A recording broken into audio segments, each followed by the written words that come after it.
E aí, tudo certo? Quem estuda para concurso sabe, tem uns artigos na lei que são verdadeiros campos minados, não é mesmo?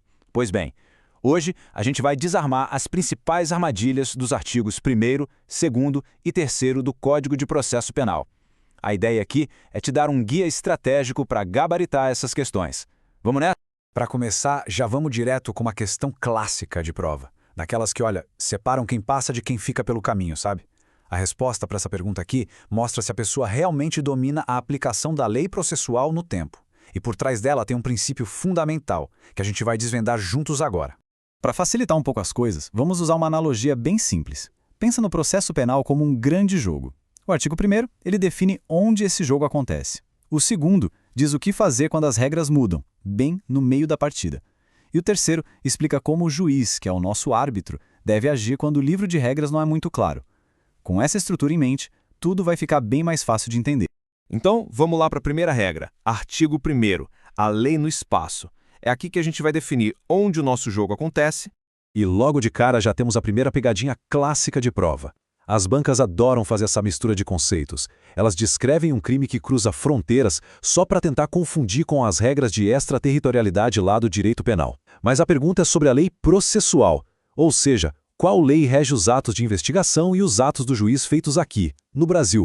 A resposta é bem direta e absoluta. Aplica-se o princípio da territorialidade. Se o ato do processo acontece em solo brasileiro, a lei é a brasileira. Simples assim. Não importa a nacionalidade de ninguém, nem do réu, nem da vítima, nem onde o crime se consumou. Para o processo, o que vale é onde o ato é praticado. Essa é a regra de ouro do artigo 1º, não tem erro. Agora vamos para a segunda regra, e essa talvez seja a mais complexa. O que acontece quando as regras mudam no meio do jogo? Pois é, o artigo 2º, a lei no tempo, é onde as maiores pegadinhas se escondem. Muita atenção aqui porque essa é a dúvida que derruba um monte de gente boa. Pensa comigo, uma nova lei puramente processual entra em vigor hoje, e ela torna um procedimento de prova mais difícil para a defesa. A pergunta é, ela pode ser aplicada num processo que está apurando um crime que aconteceu, sei lá, 2 anos atrás? A intuição pode até dizer que não, mas a resposta correta é sim. E a razão para isso está numa diferença crucial entre a lei penal e a lei processual penal. É fundamental separar as duas coisas. A lei penal, que é o direito material, segue a regra do tempus delicti, ou seja, vale a lei da época do crime, e ela só retroage se for para beneficiar o réu. Já a lei processual penal, que é a que rege os atos do processo, tem uma lógica completamente diferente. A resposta está naquele princípio em latim, tempus rege tactum. Literalmente, o tempo rege o ato. Isso significa que a validade de um ato processual é determinada pela lei que está em vigor no momento em que ele é praticado. Não se olha para a data do crime e esquece isso. A aplicação é imediata. Então, aquela nova lei de provas no nosso exemplo seria aplicada na hora, mesmo sendo mais severa. Agora vamos para a armadilha mais sofisticada, o nível avançado da nossa discussão. O que acontece quando uma norma tem, digamos, uma alma dividida? Ela é parte processual, mas ao mesmo tempo afeta diretamente o direito de punir do Estado. São as famosas normas híbridas ou mistas. Essa citação resume bem a solução. Quando uma norma é mista, a doutrina, que é o estudo dos especialistas em direito, entende que o lado de direito penal dela prevalece. Por quê? Porque afeta diretamente o direito de punir do Estado e, claro, a liberdade da pessoa. E qual a consequência prática disso? Ela passa a seguir a regra do direito penal. Só retroage se for para beneficiar. Então, para não errar na prova, aqui vai um roteiro mental. Primeiro, identifique se a norma é só de processo ou se ela também mexe com o direito de punir. Se mexer, pronto, ela é híbrida. Sendo híbrida, ela assume a natureza de direito penal. E, por fim, a conclusão lógica. Se ela for benéfica, como é o caso do NPP, ela deve retroagir para alcançar fatos que aconteceram no passado. E, finalmente, a nossa terceira regra. O que o juiz faz quando tem uma lacuna na lei. O artigo 3º apresenta as ferramentas para isso, a interpretação e a analogia.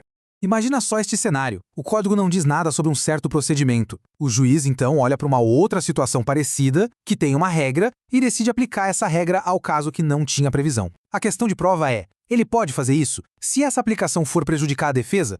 Mas antes de responder, a gente precisa entender a diferença entre duas ferramentas. Interpretação extensiva é quando o juiz conclui que a lei, apesar de ter usado palavras mais restritas, queria na verdade dizer algo mais amplo. Ele está só descobrindo o alcance da própria norma.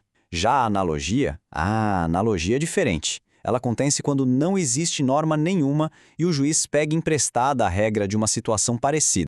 E aqui a gente chega na regra de ouro. O sistema de garantias do processo penal impõe um limite muito claro. A analogia para preencher lacuna só é permitida se for para beneficiar o réu, a chamada analogia in bonum partem. A resposta para a pegadinha anterior, então, é um sonoro não. É absolutamente proibido usar a analogia para criar uma obrigação ou prejudicar a defesa. Isso é uma garantia fundamental. Ok, a gente já passou pelo campo de jogo, pelas mudanças de regras e pelo papel do árbitro.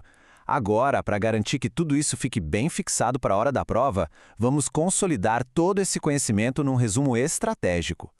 Vamos revisar os pontos essenciais. Artigo 1º, lembrar do princípio da territorialidade. A lei processual é a do local do ato. Artigo 2º, princípio do tempus regit actum. Aplicação imediata da lei processual e muito cuidado com as normas híbridas. E artigo 3º, analogia, só se for para beneficiar o réu, jamais para prejudicar. Salve este resumo porque ele vale ouro na preparação. E para a gente fechar, deixo aqui uma reflexão que leva a nossa discussão para um outro nível. A gente viu as normas híbridas que misturam processo e direito material. Mas e as normas processuais, que mesmo não afetando a pena em si, esbarram em garantias constitucionais? A regra da aplicação imediata do artigo 2º seria tão absoluta assim? É uma questão complexa que os tribunais superiores debatem e que com certeza vai aparecer nas provas do futuro. Fica a reflexão e continue estudando.